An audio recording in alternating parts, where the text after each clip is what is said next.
Famous players who flopped in the Premier League. The cliché of just how physical and aggressive the Premier League is gets thrown around far too often, but there is a little bit of truth to it. Doing it on a wet Monday night in Stoke is easier said than done. Because of that, we've seen plenty of players fail to make it in England, some of whom were among football's biggest names at the time they arrived. Fernando Torres, Alexis Sánchez and a few other players have both been stars and flops, but there are a group of players who will only ever be remembered poorly. Welcome back to another episode of Football Society. Have you subscribed to be part of the Football Society community yet? If not, then come and join us and never miss out on any of our latest, freshest uploads as soon as they're available. Here's a look at the biggest players who failed to shine in the Premier League. Falcao. Falcao was once known as the most dangerous striker around. El Tigre had dominated with both Porto and Atletico Madrid between 2009 and 2013, and his time with Monaco in the 2013 and 2014 season started off pretty well, but then he got injured.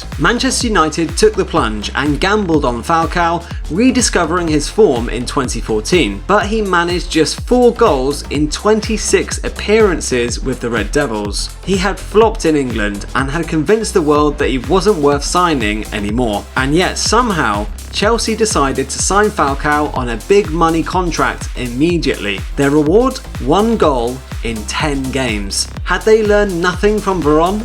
Andriy Shevchenko. Andriy Shevchenko won the 2004 Ballon d'Or. Andriy Shevchenko was the Champions League top scorer in both 1998 to 1999 and 2005 to 2006. Andriy Shevchenko earned a spot in the FIFA Pro World 9 in 2005. Andriy Shevchenko could well be the biggest flop in Premier League history. Brought to Chelsea by owner Roman Abramovich in 2006, his poor form and awkward fit at Stamford Bridge contributed to Jose Mourinho's first departure, and his return of 9 goals across 2 and a bit seasons was nowhere near what fans had expected. Roberto Soldado. After dominating Spain with Valencia, Roberto Soldado's move to Tottenham Hotspur in 2013 was supposed to propel him towards best in the world status. Safe to say, it did the exact opposite. 7 goals in 52 games did nothing but frustrate fans,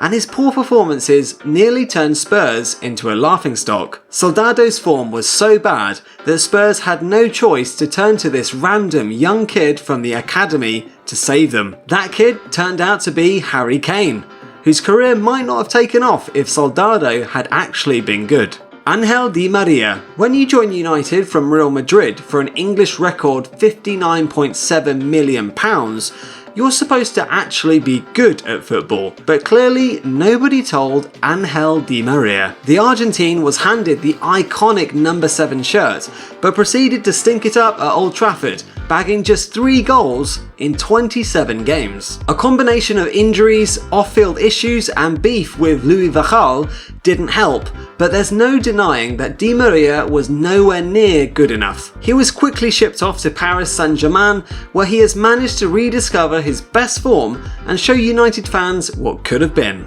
Juan Cuadrado. During his time with Fiorentina, Juan Cuadrado blossomed into one of the most exciting wingers in Serie A, and his performances with Colombia at the 2014 World Cup only boosted his profile even more. He was ready for the next step. It was Chelsea who took the plunge and lured Cuadrado to England in early 2015, but things quickly fell apart. He failed to impress in his brief cameos, never looked worthy of starting games, and made Chelsea worse when he was on the pitch. It was a disaster. He managed just 6 months in England before being loaned out to Juventus, with whom he spent a total of 2 years on loan before permanently moving to Italy. Gonzalo Higuain. In 2019, the then Chelsea boss Maurizio Sarri was adamant that he could turn an aging Gonzalo Higuain back into the superstar who had taken Italy by storm with Napoli. That did not happen. During his 6-month spell in England,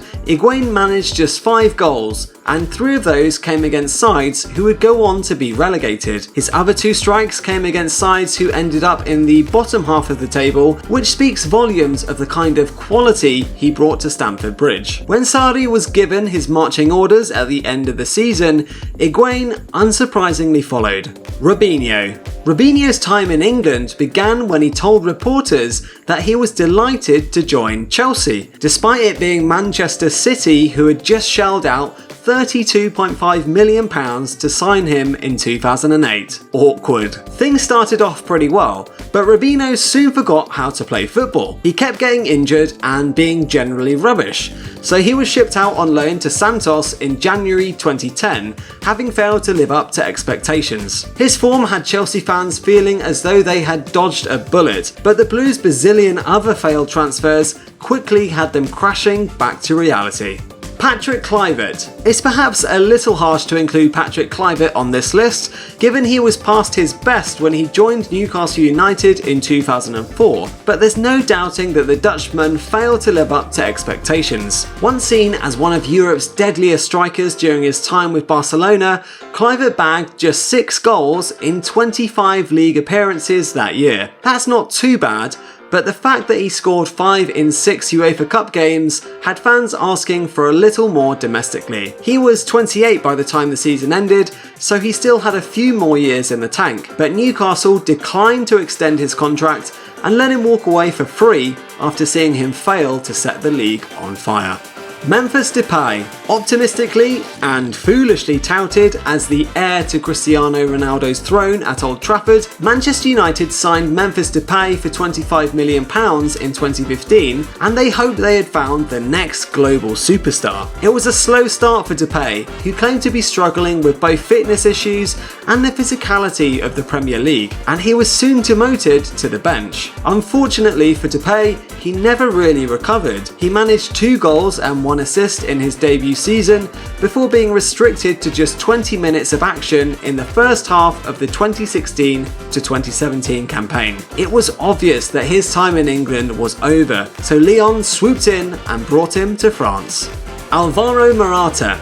Chelsea needed a prolific star striker to replace Diego Costa in 2017, and they settled on Alvaro Morata, whose £60 million move from Real Madrid was a club record at the time. He came into the season on the back of bagging 20 goals in the previous season, so Blues fans were feeling optimistic. After he bagged 6 goals in his first 6 games, that optimism grew even more. However, things quickly fell apart as Morata started picking up injuries and drawing cries of "my grandma could have scored that" from fans. He couldn't hit a barn door. Fans were soon begging for him to be dropped from the lineup, and he was eventually discarded back to Spain in early 2019 when the equally awful Higuain arrived to take over. Proper Chelsea. Shinji Kagawa. Having made his name as part of Jurgen Klopp's overwhelmingly popular Borussia Dortmund side, Shinji Kagawa was tipped for big things when he joined Manchester United for an initial £12 million in 2012. Given he only lasted 2 years, you can take a good guess at how it went. Amid claims that he was being used out of position, Kagawa blew hot and cold at Old Trafford. He was by no means the biggest flop on this list, but it's fair to say that almost everyone expected more from the Japanese international. United took a loss by sending him back to Dortmund 2 years later, when their search for any form of creativity in midfield continued.